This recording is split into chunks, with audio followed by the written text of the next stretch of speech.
Beloved, are you trying to race against time?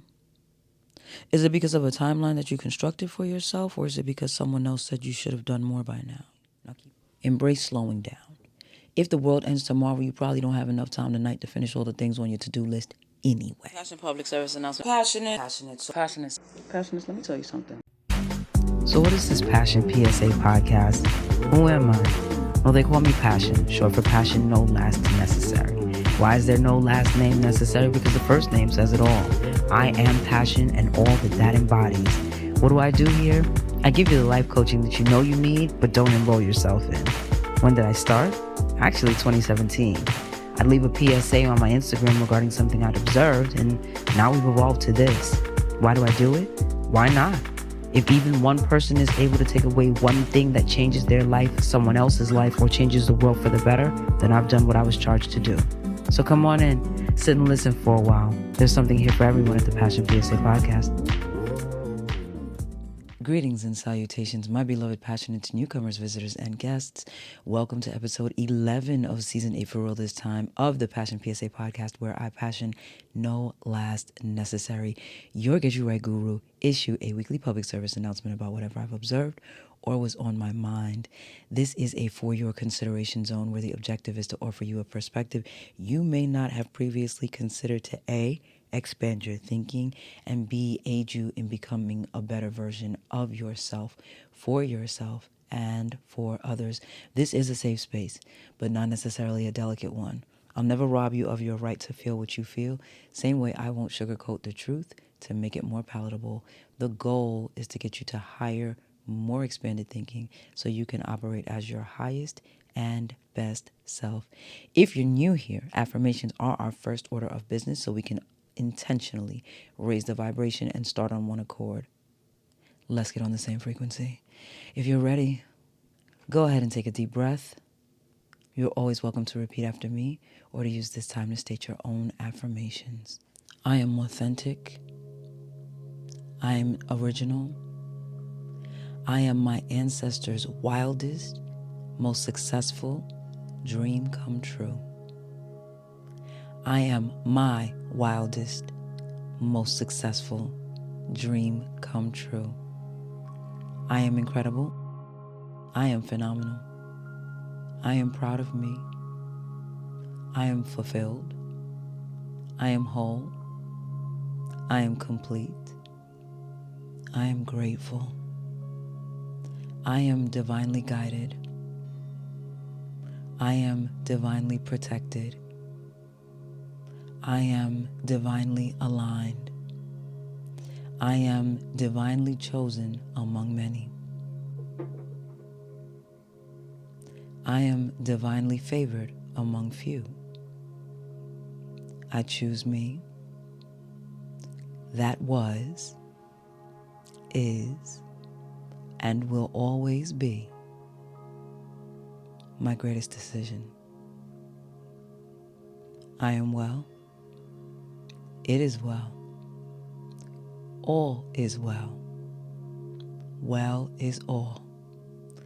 Ashe, ashe, ashe.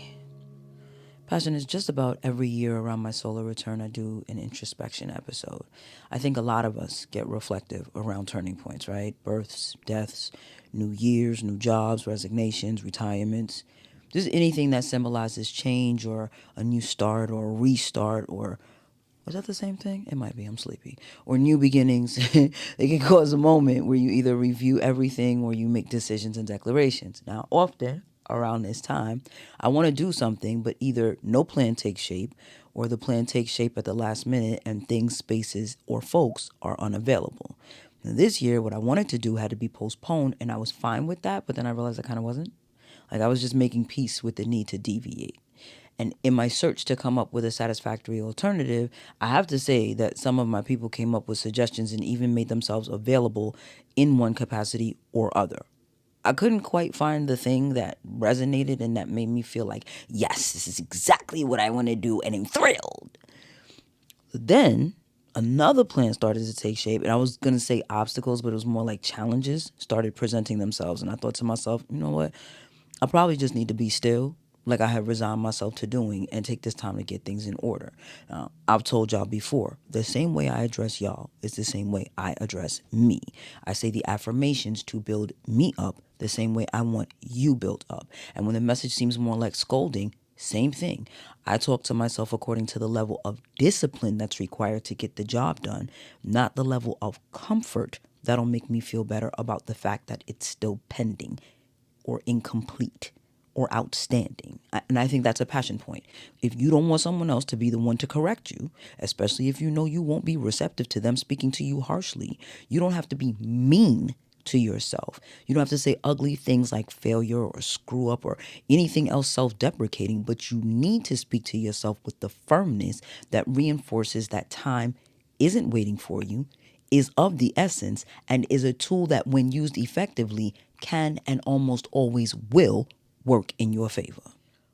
Remember in episode 4A of this season, I challenged you to do your own personal review? I want you to do a review of your efforts, your creations, your projects. No specific time frame per se. If you want to do the last decade, that's fine. Everything since the new millennium came in, that's fine too. Whatever time frame you choose to review, there are some things that you've done that you forgot about. There are some things that you've done that have been very impactful, even if no one hit like, even if their attention span only allowed them to focus on it for a few seconds, but it was a few minutes. There are some things that you have done that you haven't given yourself nearly enough credit for. There are some things you've started and you've abandoned for whatever reason. No judgment. You have what you started on. You have some time on your hands. You have a little love for it left. Why not finish it? You completely over it and never want to do anything related to it again? Get rid of it. Make room for your next effort, or just make room for yourself. Hello? Free yourself of clutter that is stifling and limiting you. But for those things that you've done, that you've seen to completion, even if you did them for a period and that period was shorter than what you'd originally planned, take a moment, really look at what you did, and clap for yourself. Commend yourself. If you feel like you could have or you should have done more, don't focus on that as a negative. Focus on what you did and that you did, and use whatever was missing as a motivator to do more or better for the next project. Assess what your obstacles were the last time. Assess what your intentions were. Set new intentions. Create the framework for the next project. And do it, beloved. I saw some of you in the comments said that you would accept that challenge, but I don't know how many of you actually did, and that's fine. I hope you did it, but if you didn't, you can always do it down the line. Okay. Since 2026 rolled in, I've been noticing how much in my life, and specifically in my personal space, has been slowly returning to a time before 2023, before 2021, before I had some of the ideas and the responsibilities that I have now. And as I think about it, 2021 was a major shakeup year, and I think it was one of the biggest shakeups for me since 2008. And if it wasn't one of the biggest, indisputably, it was one of the most memorable. From that point, probably until the end of last year, I've been moving in fear, so to speak. So I've been trying to get too many things done at one time, feeling like and fearing that time is running out. So many things get started, but too many of them don't get finished. Now, in this race to catch up with where I should be according to other people's expectations, according to the calendar and typical life expectancy, there's a sense of urgency to do everything, but the execution required for that is unrealistic. I think I was trying to outrun somebody else's disappointment that I adopted, and I was trying to catch up to people who had arrived to places I either thought I should be or wished I already was, who were operating on a different timetable because they'd had different circumstances.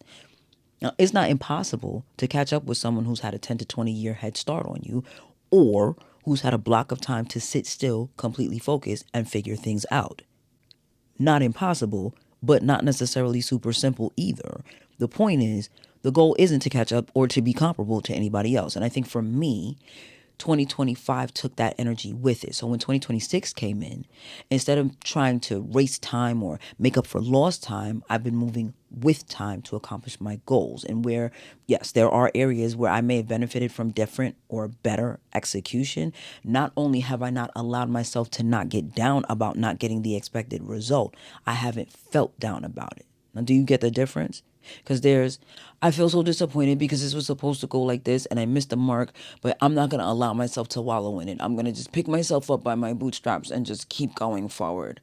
Versus, the episode was supposed to go up last Tuesday. It's about to be Tuesday again. So now I need to put up 2 episodes plus get next week's episode done. That's a lot. But my priority is quality. If it's not timely, it has to be worth the wait. So I'm going to focus on getting it done well and not beat myself up about the delays. And that's that on that. My question to you, beloved, are you trying to race against time? Is it because of a timeline that you constructed for yourself, or is it because someone else said you should have done more by now? Now keep in mind that the self-constructed timeline is not the same as someone else's should have been further. With someone else, we're speaking more specifically, a parent or another family member, a teacher, a former supervisor. The self-constructed timeline isn't always intentionally informed by specific people saying it's supposed to go one way or another. Sometimes it's from societal observation. If everyone around you does a thing by a certain time and you don't see too much deviation from that, it's not abnormal to think they're all doing it at that time because that's the way it's supposed to be done. But maybe it's not that. Is it because social media is showing you 8-year-old sensations who are making 6 and 7 figures? Or is it 22-year-old millionaires that were destitute just last year and now they can afford to buy what you can't afford to dream about because your pockets are so light and your stomach is so empty? Some days you can't afford to pay attention, much less pay your bills. Because even when it seems or feels like time speeds up, it still moves at a steady pace. So while you're trying to race against it, you'll never actually beat it. Like you may have reached a goal or hit a benchmark, but time isn't doing anything different per se. Time isn't racing you. It doesn't pass in accordance with what you're doing or not doing. Time passes regardless of your win-loss ratio. Time passes whether you're in the spirit or the flesh. And that's about the only time it's really passing at a different rate, but that's another episode. If the thing that you wanted to get done by next week doesn't get done by next week, is Atropos clipping your life string? That was for my Greek mythology nerds.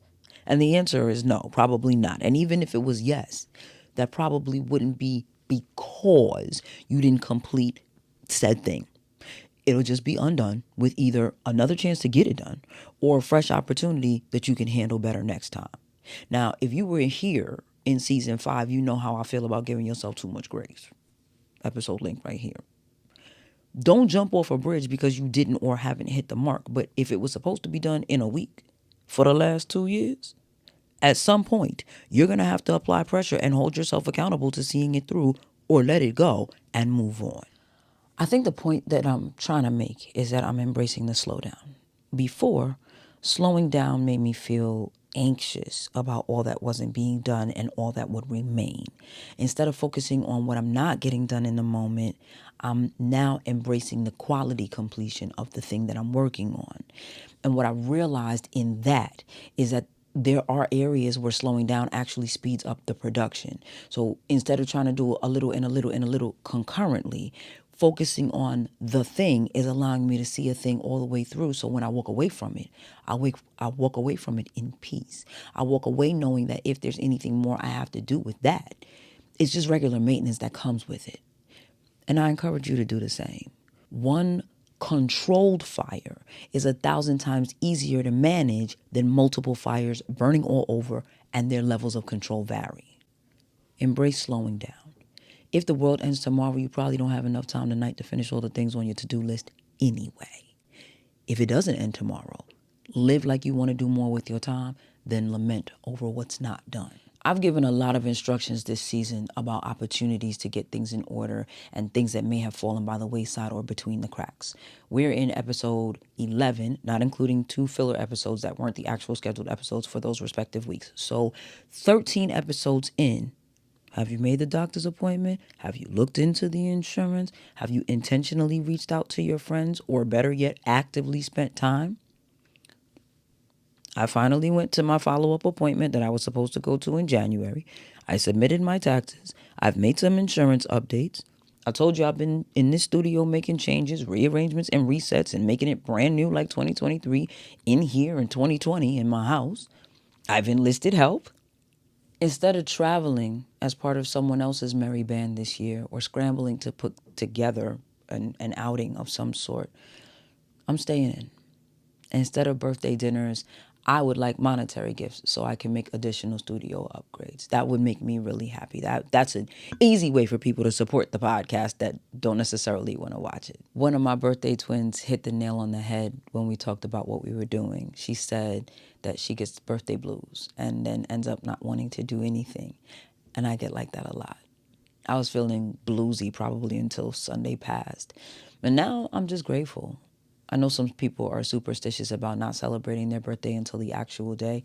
Y'all can have that. I'm not robbing myself of an opportunity to acknowledge how far I've come. Last year, my birthday almost ended in tragedy. I slipped down the stairs on the way to the celebration. No alcohol. And that's how a lot of last year felt. Like I was just falling down the stairs. But it's 4 days until the day, and I made it this far, and I'm grateful for that. And I'm grateful for returning to this space. And I'm grateful for you that are still here with me and those who are new here. And I'm going to just keep going, and you can keep expecting my best because that's all I'm offering. So happy almost solar return to me. Happy almost anniversary to my mother. When she wishes me a happy birthday, I wish her a happy anniversary since that's the first day we met in person. Happy Tuesday to y'all. Leave me some comments. Send me some listener letters to mybrilliantfriendpassion@gmail.com. If you want to send me some birthday donations, you can use the Linktree, Zelle, or PayPal links in the description box. Or since it's a personal gift and not a business donation, you can Cash App me, $P no last. I appreciate it and I love you for it. If that's too expensive a gesture, sharing any episode you'd like is always free. Every episode I've ever posted is still here. You can share individual episodes or specific seasons. Every time you put an episode in front of somebody else's eyes, you help me help others help themselves, which helps you so you have less whacktacular people to deal with. That's it, and that's all passion is. It is 5:56 a.m. right now. I got off work at midnight. I went to bed around 1:30 and woke back up abruptly and uncomfortably around 2 and some change. And I've been up ever since. And I have to be to work at 8 until midnight. So y'all cover me in prayer and send me some restoring energy, okay? You Get You Right Guru is signing off. Y'all go forth, be great, be filled with bliss, be armed and empowered with knowledge. Stop trying to race against time. Stop running yourself into the floor trying to be the next sensation that did this by then. There's a lot of dopeness on the side streets that you miss when you're always doing 90 on the highway. Message. In all things, be passionate. See you later.